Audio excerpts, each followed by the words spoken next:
仔继续来看立委齐卡心的大牛哥所牵涉的诈骗案，阁有新的进展。根据着周刊的报道，讲齐卡心的大牛哥被逮捕了后，就是由齐卡心的翁婿刘元礼帮忙来敲律师的费用。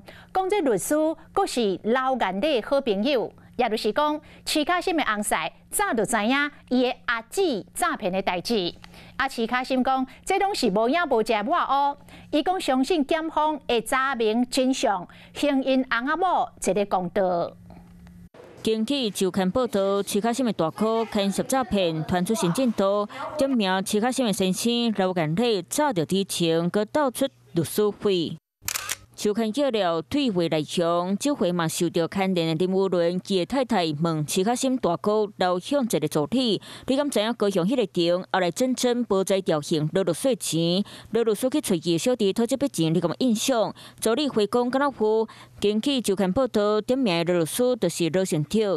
去年12月替刘向一翁仔某助理好朋友林武伦代替立钱办保，后来律师费用含保释金这钱收无够，再找刘元礼。 要求处理者超50多万欠费用，嘛甲刘元礼说明案情。我本人完全没有被咨询、索要或是支付过任何跟刘向杰有关的律师费的费用。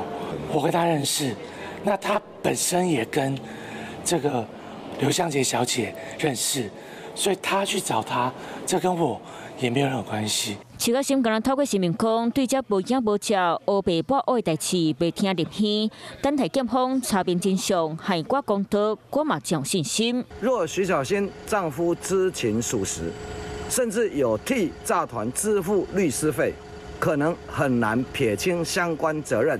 希望检调尽快厘清。 大哥牵涉诈骗案，各单这出戏也未半煞，证据继续咧探。